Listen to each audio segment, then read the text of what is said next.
I'm David Icke from England. I went through an extraordinary series of what you might call paranormal experiences, not that they were, 20 years ago in 1990 and 89, and basically the veil lifted. And I saw the world in a completely different way. And I started on a journey of research, which has led me over 20 years to a very obvious conclusion that this world is controlled by very, very few people behind the people we think are in power. And they have a very, very malevolent agenda for humanity as a whole, who to them are nothing more than cattle. It doesn't take many brain cells on active duty to realise that we are at a fork in the road. We can no longer stand there staring at the map thinking, which way do I go? Because we're facing, in the next few years, enormous challenges which we can cope with and will come through, and this control system's coming down, but ain't coming down tomorrow. When I started talking about this information 20 years ago, you could hardly get anyone to look at it. And in terms of public events, I couldn't fill a phone booth. But over the last 20 years, there's been demonstrably, blatantly, obviously, a fantastic awakening, and it's getting faster and faster all the time. I first of all noticed a big change after 9/11. Although the vast majority of people bought the official line, there was something about it that started to get others to think and come off the fence. And when the weapons of mass destruction were not found in Iraq, it was almost like a confirmation. You know, people talk about, well, you must never believe what the government says, you must never believe what the media says, but so many people just go ahead and do that.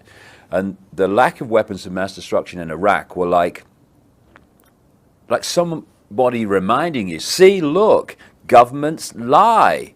And after 2003 and all that, this awakening, this questioning of the world, this questioning of authority got more and more blatant. And as the police state and the Orwellian state is breaking the surface ever more obviously, it's getting more and more people to see the world in a way that they wouldn't have done before. And it's getting faster and faster, and it's a great time to be doing what we're doing, putting this information out, and it's very, very encouraging.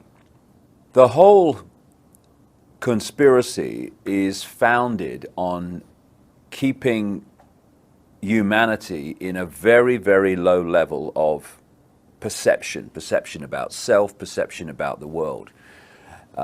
This is why we have the dumbing down of education. This is why we have the controlled so-called information that comes through the media. The idea is to keep people in ignorance of anything that would be a problem to the control system. So we're kept in ignorance about the nature of reality itself, the nature of life itself, who we are, where we are, what we're doing here. We're kept in ignorance of the true forces that are manipulating behind the people we see in the public arena, like we had 8 years of Bush, who was blatantly just a figurehead signing his name on the legislation, and he's been replaced by Obama, who is another blatant figurehead doing the same, controlled by the same force, ultimately, that controlled Bush. Now, all these connections have to be kept from people so that we behave and perceive the world and everything in the way that suits the control system. So any awakening, any opening of the mind to see things that people didn't see before is a real big problem for the conspiracy, for the manipulators. And what we're seeing now, as more and more people are awakening, is almost a panic-stricken attempt to put the lid on this, to dumb people down. And this is one reason why we're seeing the ever greater drugging of American children, not just American children, but in the wider world too, while we're seeing more and more of these chemical cocktails in food that destabilize the body's chemical balance, and more electromagnetic pollution to destabilize the body's electromagnetic balance. All of these things fundamentally affect the way people see the world and their ability to think sharply, to think straight, and to see the peripheral vision which you need to see what's actually going on. They want us here. And what an awakening mind does is start to do this. And when you do that, you start to connect dots that you can't actually see here. What we're looking at now is an irresistible force, I would suggest, which is the gathering awakening of humanity coming face to face with what thinks it's the immovable object, the conspiracy, but isn't, as we'll see, although it's going to take some years before that becomes obvious. And so we're at this fork in the road where people have to choose. Are they going to go on being controlled sheep and robots of the control system, or are they going to wake up and take the road to freedom? That's the fork in the road, and that's the choice that people are facing now and will face ever more blatantly in the next few years. When you look at the bloodline families and the control system that they oversee, it seems that they are all powerful. They control the media at ownership level and at key positions within it. They control the corporations, the cartels of oil, of pharmaceuticals, etc. They control the forces of law enforcement and the military, ultimately. But one thing they don't control is the numbers. This is what humanity has. It has vast numbers of people, enormous numbers of people, compared with those at the core of the control system that actually know exactly what they're doing and what the agenda is. They are tiny in number compared with what is now supposed to be 7 billion people on the planet. So one of the agendas to bring this under greater control for them is to massively cull the population. They want to reduce the numbers. Now, if you want to remove lots of people, you can do it by injecting stuff into people's arms and they just keel over dead. But if you do that, and of course there is some of that goes on, but if you do that, all the other people lined up are going to say, excuse me, I ain't having whatever they've had. So you do it in a more subtle way, and you target the defense mechanism that everyone has called the immune system. For instance, people don't die of AIDS, they die of AIDS-related disease, which are diseases that the immune system, before it becomes shot, would have defended the body from. So all the time now we're having the immune system targeted, not least among children and young people, by vaccinations, by food additives and drink additives, etc. And if we just think about this, I mean, it's so blatant. If people just take a deep breath and take a step back and look at it with a bit of peripheral vision, we have a situation now, not just in America, but in Britain and the wider world, where between birth and about 2 years of age, we're having children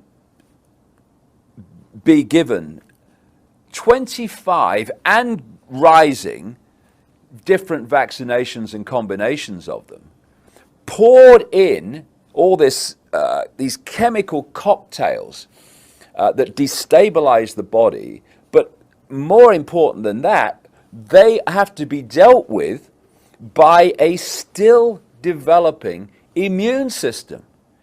So the immune system's still developing, it's still coming up to optimum efficiency, and suddenly this tidal wave of chemical concoctions is thrown at it and has to deal with it. As it's dealing with one, suddenly another one comes. 25 vaccinations over the first 2 years of life. It is, by any level of common sense, it's ludicrous, and it's meant to be ludicrous because it's targeting the immune systems of young children, which, because it's done at a developing time in the immune system, rewires it, destabilizes it, imbalances it for the rest of their lives. Those kids' immune system will never be as efficient as it would have been otherwise. My son, he's now 16, he's never had a vaccination. He's 6'5", incredibly healthy, never had a childhood disease. And his mates at school had childhood diseases. They had the whole blooming lot. And it has been planned for a very, very long time. You can pick up the confirmation of this in different points through history. To have a situation where you manipulate a mass global vaccination program to target the population at one time. We're seeing this now with the swine flu. I was told in 1997 by a CIA scientist who asked to meet me to get lots of information out that he couldn't, that in 1997, in the secret projects and the underground bases, they had microchips that were so small they could be inserted into people through a hypodermic needle in vaccination programs, and that was the plan. All these years later, of course, we now have a name for this technology. We call it nanotechnology. And he was saying that the plan was to use vaccination programs to insert these microchips. Then you look at other examples of this. For instance, in 1969, there was a doctor called Dr. Richard Day, who was head at the time of Planned Parenthood, which of course is a eugenics organization, which used to have eugenics in its name. And he told doctors in Philadelphia, or Pittsburgh, I think, Pittsburgh, in 1969, a series of things that he said were going to happen in the years to come to transform society and bring in this control system. And when you look at what he said, compared with what's happening now, it's extraordinarily accurate. And some of the areas he covered were that they were going to create new viruses in laboratories that were resistant to drugs, that they were going to use that to cull the population, that they were going to use vaccinations to cull the population, and also that they were going to change the way that healthcare treated old people so that more and more old people died and didn't go long into life, because from their extraordinarily sick perspective, old people are useless to them. And what we're looking at now very clearly is this attempt to play that card of mass global immunization with a excuse of this manufactured virus to get access to the bodies, the body computer systems, as I would say, of almost everyone on the planet. And they're not doing that because they want to protect people from anything. Crikey, the force that's saying be vaccinated is the force that created the virus, which they're saying be vaccinated against. They're doing this to get access to the global population for very, very malevolent reasons. And what people need to realize is that these families do not come from the same perspective of life and respect that we do. They see humans like cattle, nothing more than cattle, and most humans see cattle. They therefore have no empathy with the consequences for the human population of their actions. So if people say, they'd never do that, mate, no, you'd never do that. They do it all the time. There are two classic techniques of mass mind manipulation and emotional manipulation. One of them I call problem reaction solution, the other one I call the totalitarian tiptoe. Problem reaction solution is devastating. It's been used for as long as you can chart back human history. And it goes like this. You want to change society or get people to accept something that in the normal course of events they wouldn't accept. So you don't say openly, this is what we're going to do and this is why we're going to do it. You play this technique, PRS, problem reaction solution. Stage one, you create a problem. It could be a manufactured virus in a laboratory. It could be an economic collapse. It could be a war. It could be a terrorist attack like 9/11. You then, through a pathetic, unquestioning media, which at ownership level and lower levels too you control, you get through the media, you tell the people the version of that problem that you want them to believe, i.e. swine flu broke out on a pig farm in Mexico. Yeah, flying pig farm. Thank you very much. That 9/11 was orchestrated by a guy with a beard in a a cave in Afghanistan and all that stuff. You want a reaction at stage 2 from the public of outrage, of classically fear, and you want them to either say to the authorities, do something, or you want them to accept what the authorities suggest must be done. So you can go to stage 3, which is to offer the solutions to the problems you have covertly created. And with the swine flu, and whenever I say swine flu, I mean swine flu in quote marks, because it's not swine flu, it's a combination of flus created in a laboratory. The swine flu scam is classic problem reaction solution. You create the virus, you put it out there, you say, oh, there's a problem, we must have a solution, which is the vaccine. And of course, you then find that the patents for the vaccine were applied for before the virus was put out and people started to get the consequences of it. It's quite obviously a blatant scam. And through the mainstream media that doesn't connect these dots, which are there to be connected to anyone with a brain cell on active duty, the vast majority of the public go along with it. But what's really encouraging at this point where I speak is the number of people who are saying no to this, and their backbones need to stay stiff when the pressure comes on more and more to accept it, to say no and keep saying no, because this vaccination program is a key fundamental brick, plank, whatever you want to call it, within this whole agenda. And if we can throw a spanner in the works of this and have vast numbers of people refuse the vaccine, it actually throws a spanner in the works of so much more that is due to come along afterwards.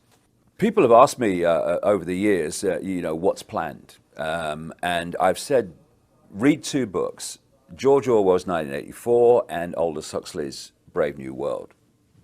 The latter was published in 1932, Orwell's book was in 1948. Because these two had access to the agenda through something called the Fabian Society, they weren't writing from imagination. They had an understanding of where this was supposed to go. And in Brave New World, you have Aldous Huxley describing a society in which children are disconnected from their parents, where they're bred in laboratories, and where drugs are used to get the children to, and as they become adults, the whole population, to love their servitude and not rebel against it. And we are now seeing quite blatantly the movement to remove children from their parents. It's been done through what I call the totalitarian tiptoe, step by step by step by step, where more and more parental rights are taken by the state, more and more and more, and where the school becomes ever more powerful in the control it has over the children. And now we're moving into areas that we have, staggeringly extreme as they may seem, they're no longer rare. This is commonplace, where in Britain, and I know from the research I've done for the book I'm writing at the moment, it's happening in America and elsewhere, where the authorities are taking children away from their families for the most extraordinary reasons. I'll give you an example, and like I say, this is not rare. We had a case in Britain recently where these parents spent £38,000 on fertility treatment to have a child. When the child was born, soon after the child came home from the hospital, a social worker came round, and the mother just joked that giving birth had ruined her figure. On the basis of that, the child was taken away. And we're seeing extraordinary examples of the so-called justification for taking children and the state taking control of them. And what then happens, and happens in this case, is the social services say to them, okay, we're taking your child away, we're going to give it to foster parents of our choice. Now you have a choice. You can either accept this, in which case you might see your children on, access time here and there, or you can challenge this decision, in which case you'll never see your children again. And the decisions are then made in secret family courts, which are not allowed to be reported by the media, where a single judge is making the decisions. And, you know, if you describe this society to people a few years ago, you'd say, you've got to be talking about China, mate, ain't you? No, this is America, this is Britain, this is Europe, this is the so-called civilized world that it's happening in. And it's not the end of it, it's just the latest step in the tiptoe towards total state control of children. And that's what they want. And we either put a line in the sand now or regret it not too far in the future. What's being targeted is anything that holds people together.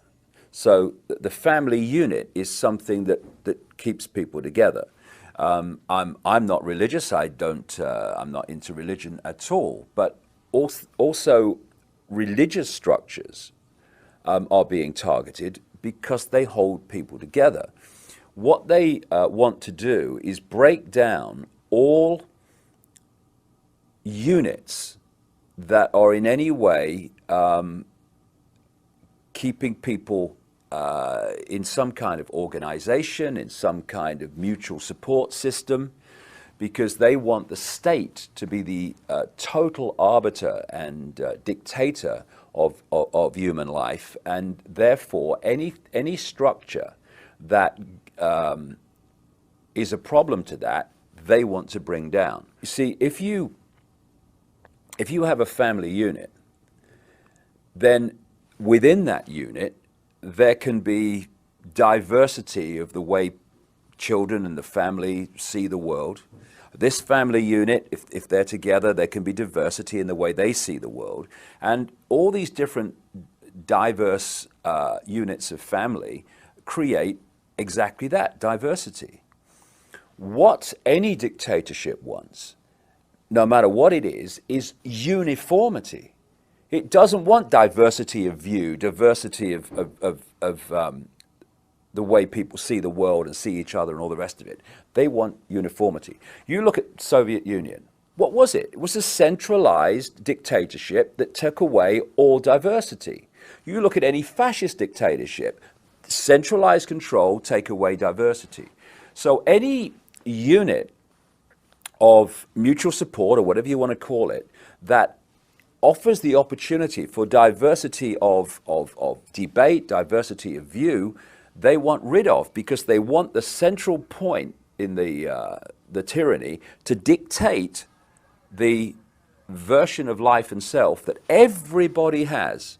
You know, it's always the case that tyrannies want uniformity. Look around the world.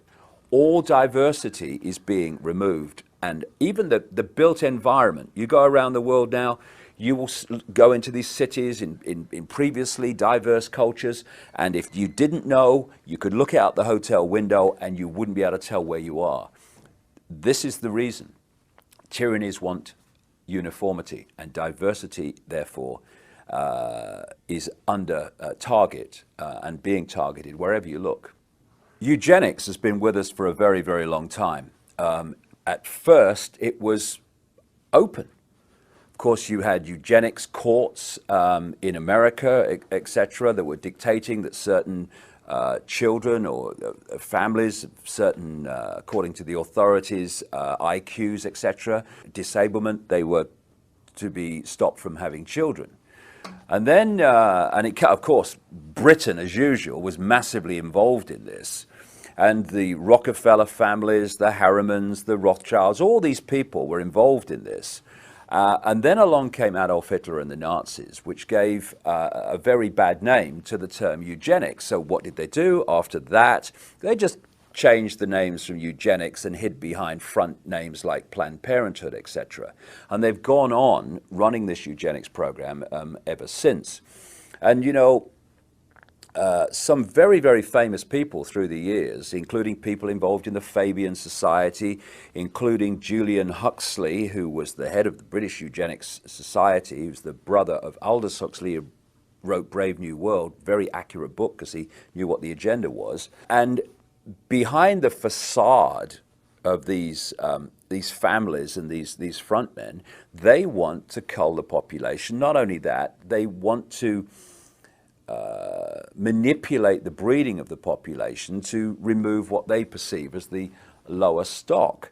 And they did it before openly, tried to, and now they're doing it covertly. And their big kind of final card, if you like, is for a massive cull of the population, which will remove vast numbers of people on this planet. And that's where they're leading. And through their access to mass vaccination programs, they're hoping to bring that about. I've not come over to tell people what to believe.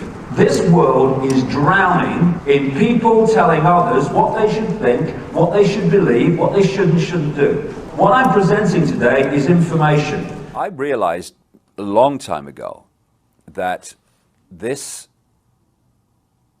family bloodline interbreeding control system of these elite families was not just a human thing.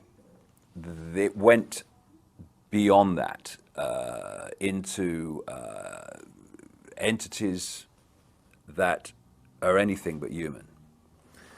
And it was only with the passage of the years and more research when I started to realize the nature of this reality that we're experiencing that made sense in how this structure is playing out.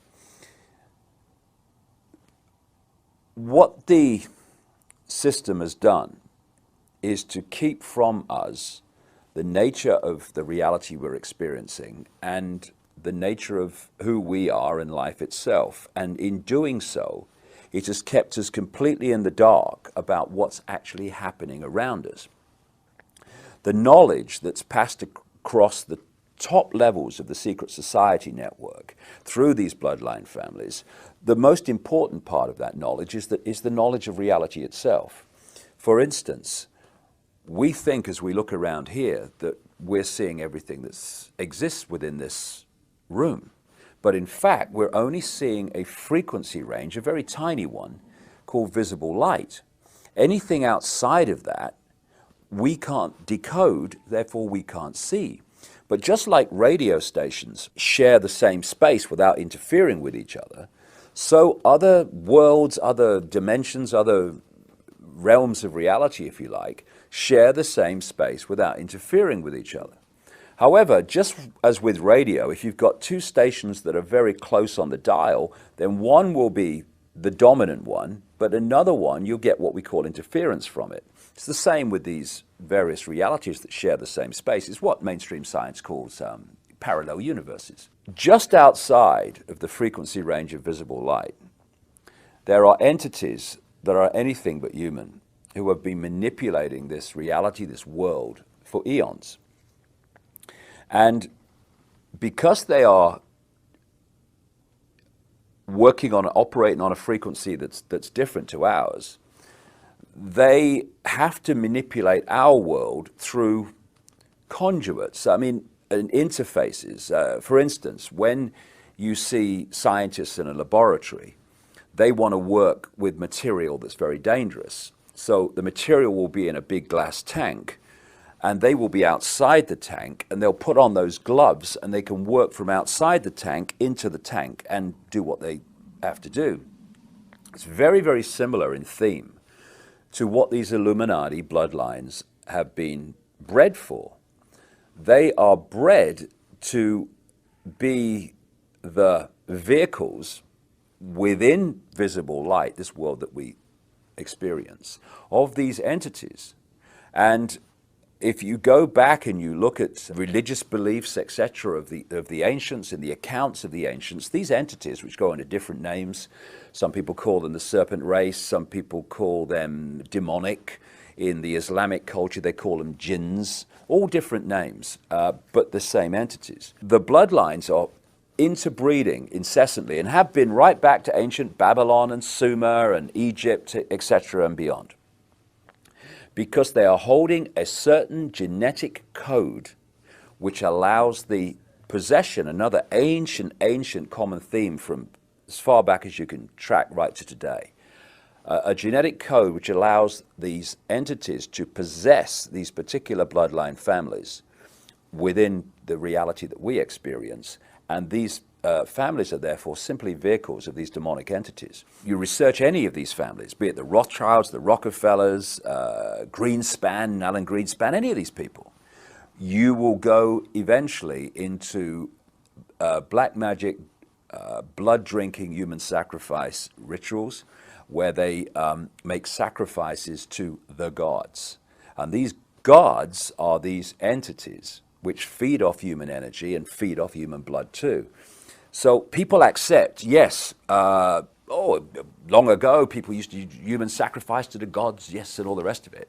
And they think, oh no, we're kind of civilized now. Well, some of us are, but these bloodlines are not, and they're just continuing to do today covertly what they were openly doing in the past. And they are interacting with these entities all the time in their rituals. That's why they do all these rituals. That's why they drink the blood. And ultimately, they are possessed by these entities. And this brings about a simple situation. You've got the entities, let's call them demonic entities for want of a word. They're operating just outside of this visible light reality that we experience. They use the bloodline families as their vehicle to manipulate this reality. They take over their mental, what passes for their emotional processes, their physical processes. And what that means is when these bloodline families go into positions of power, what we're actually doing is seeing these entities go into those positions of power. And so the secret society network is there to manipulate these bloodline families and their agents into the positions that dictate society and the direction it goes and all the rest of it. And because we can only decode their visible light level, we see the human level. We see people under different names called Rockefeller and Rothschild and Bush and Obama and all the rest of it. But if we could see beyond visible light just a little bit, and some people can, you would see overshadowing these people anything but a human entity. And it's these entities that have passed through what we call history, and they have been the cement, the guiding force that has brought this conspiracy through to the present day. Because people have asked me in the past, quite rightly, I understand it, why would someone give their life to this conspiracy, this global takeover, in 1500 or 1650 or 1820, when they knew they were never going to be around to actually see it happen, which is what they're trying to do now, playing the cards they're playing now? The answer to that is they were just vehicles. These entities are the common force passing through history, which has led this conspiracy to where it is today. And the idea is to so tie up the world that they make everywhere in the world dependent on everywhere else in the world, which means that no one has control over their own destiny. It's all in the hands of other people and situations that they have no control over. That's the idea. People talk about the prison planet. The prison planet is the human mind in prison. That's what it is. But if you keep going, because you want to know the origin of this, then you go out of this reality called visible light. You go out of this into other levels of reality. If you go to a stage hypnotist show, what do you see? You see stooges on the stage, and then you see the hypnotist, and he goes along and he uses his techniques to implant a belief in reality into the stooges. He might tell them there's an elephant in the audience. He might tell them that the woman next to the person is naked. And when you start to understand how we create reality and decode reality, you can see how simple this is. The brain is decoding reality like a computer decodes information and puts it on the screen. However, if you program the computer to read the information in a certain way, then it will.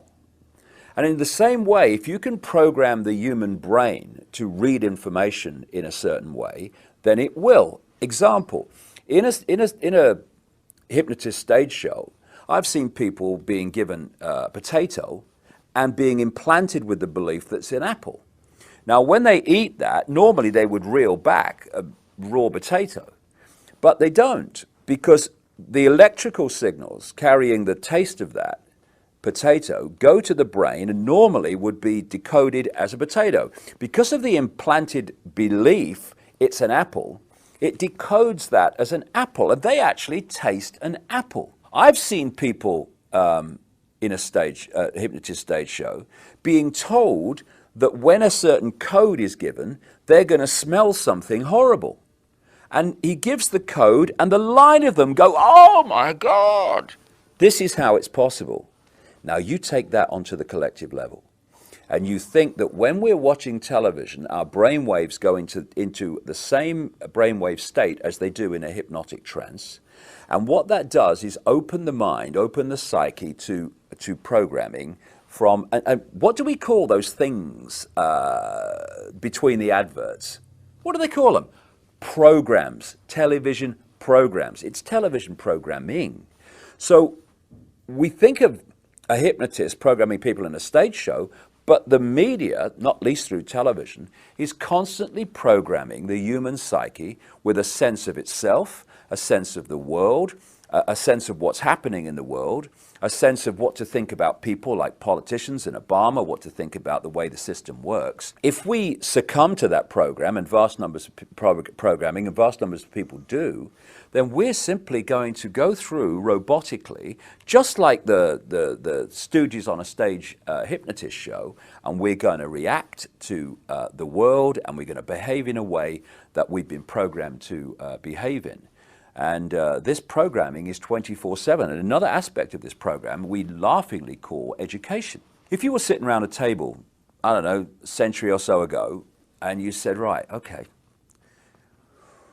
we want to turn out children as the adults we want them to be, so they're easily controllable, they're easily manipulatable, and they'll see the world and themselves the way we want them to see it. Now, any ideas around the table how we could do this? Someone might say, well, I'm not sure they'll have this, but I tell you what would be perfect.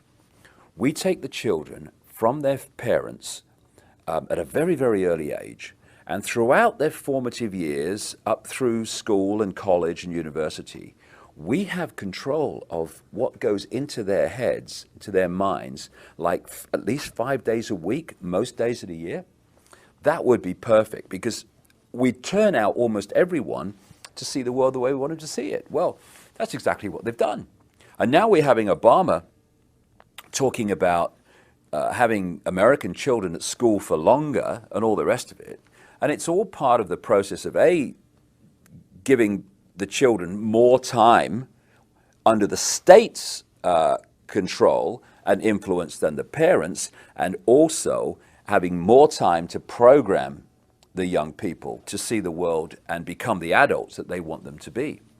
There's one area that's very important to understand in how people apparently come out of nowhere to positions of power and influence. Like they say, or lots of people believe, that Obama came out of nowhere. He was prepared for a very long time to do what he's doing now. These people do not do ad lib. They don't do make it up as you go along. It's all projected a long way forward. And it's also extraordinary the number of people, even in the apparently lower positions of power and influence within the church, within entertainment, etc., who turn up as expressions of this bloodline elite. And I've understood this over the years, having met people who've been on the inside. I'll give you one example. I communicated with a guy who lives in America now, living under another name, but he was an unofficial Rothschild. His father was the guy who started the Rothschild wine estates in France. And he told me how the Rothschilds and these bloodline families not only interbreed with many different women to produce the bloodline, but they actually have sperm banks, because the sperm bank holds the genetic code that they operate on. And part of that genetic code is it's had deleted from it any feeling of empathy. Very, very important point.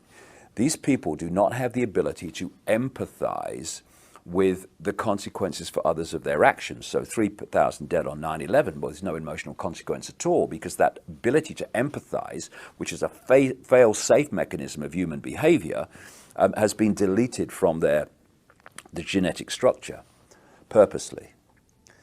But this man, who was a unofficial Rothschild, one of thousands and thousands, this guy was telling me, who were produced by the breeding programs and the artificial breeding programs, was designated a specific role, and that was to have a position within the Christian church, even though they were all practicing Satanists, and undermine it and dictate its direction from within. Because they produce these children and they bring them up under different names, you will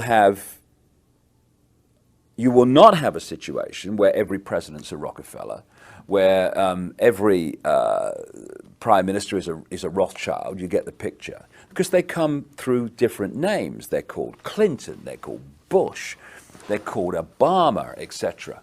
But forget the name, the genetic structure, the bloodline is the same. And this bloodline filters down, not just at from the high positions, but right out into mainstream society. Why do some artists who have a certain amount of talent, some not very much, why do they get picked up by the corporations to become these big influencers of young people and other people through the entertainment and the music industry, and others with incredible talent never get off the ground? It's because they are chosen. The scale and fine detail in which these opinion formers right across society, from entertainment, media, through to politics, etc., are actually brought through from childhood to do those things is absolutely incredible. And when the lid really comes off this, and it will, it's coming off, then people are going to look at the world they've been living in and see just...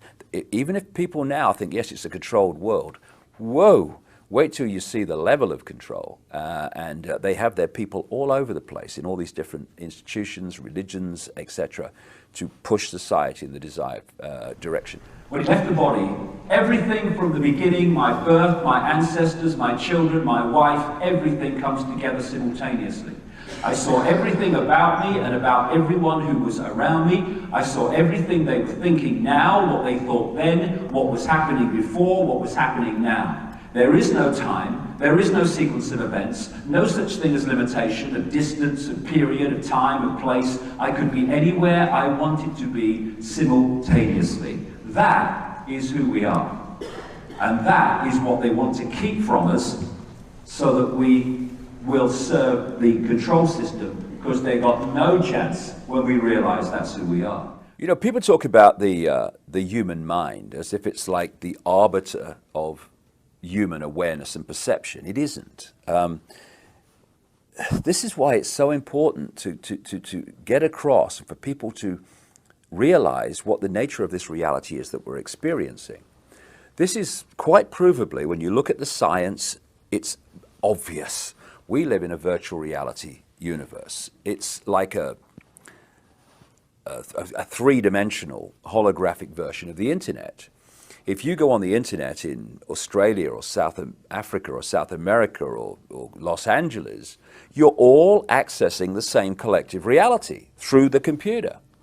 Well, we, in our prime state, are consciousness, not form, but awareness. And this awareness experiences this tiny frequency range we call this world, just a tiny frequency range called visible light, through a interface called body-mind. If I want to go on the internet, I can't just go on the internet. I have to have a conduit to go on the internet, a computer.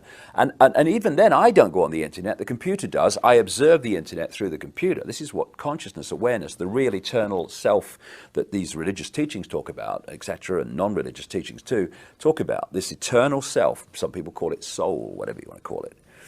And if you hold that awareness to that higher level of self, you're in this world, if you like, physically and experiencing it, but your point of observation is outside of this manipulated reality. And through the lens of body-mind, you can see things that the body-mind in this world and of it cannot see. And the more the system, when you study it, from cradle to grave, be it education, media, all these things, they're all, even religion to a large extent, is designed to pull our focus of attention into body-mind. It's the same. A very good analogy is you're on the internet, and suddenly the computer takes control of what you think of the internet, where you go on the internet, and the decisions you make. And the more entrapped you are in mind-body perception, i.e. the five senses, and look at society, it's all about pulling us into the five senses. Look at this, listen to this, taste this, feel this, all trying to hold us in the five senses. The more entrapped you are, the longer it takes, the more powerful the transformation has to be for you to wake up, open your mind, and go to higher levels of your awareness. What has been happening, I've seen this all over the world, I've been to 50 countries, it's happening everywhere over the last 20 years, is more and more people are going through this process, they call it transformation, whatever, where they open their mind and they let their true self consciousness in. Now, consciousness is looking from this perspective, mind's looking from here, and that's why they want to keep us entrapped in mind-body perception, because we're looking here, we can see one dot, maybe two dots at a time. We can't connect the dots and see what's going on. Once you become conscious beyond body-mind, suddenly, oh, I can see how it fits together now. I've come across people only recently who've gone from this to this in literally weeks. Why couldn't I see it before? They say it's so obvious, because you were there before and now you're there. That's why it's obvious. And so this fork in the road, where people are deciding, are they going to keep on the way we're going and end up in this fascist control system, or are they going to go this way and break out into true freedom? In many ways, fundamentally, not in many ways, this fork in the road is, are you going to stay in mind and think you are Fred Jones, born in Pittsburgh in 1942, that's who you are? Or are you going to open your mind to who you really are, which is consciousness, infinite, eternal consciousness, having an experience as that man born in 1942, whatever I said. And that's the difference. Once you realize that our name, our job, our experience is just that, an experience, and we are consciousness, that change of point of perception, point of observation of this world transforms everything. You go from this to this, and you can see what the control system doesn't want us to see, and that's why the control system is absolutely structured to hold us in that state. The power of human consciousness is demonstrable by the fact that despite all the things that are thrown at us, the cradle-to-grave programming, vast numbers and an exponential curve of numbers are now waking up from it. And it's this awakening that is going to bring this control system down. Not tomorrow, not next year, not the year after, not in 2012 like so many people kind of talk about. But I reckon about 2016, this awakening will have reached the point where the tipping point comes and this control system comes down, because the control system is absolutely founded completely in terms of its existence on humanity being there and not there. And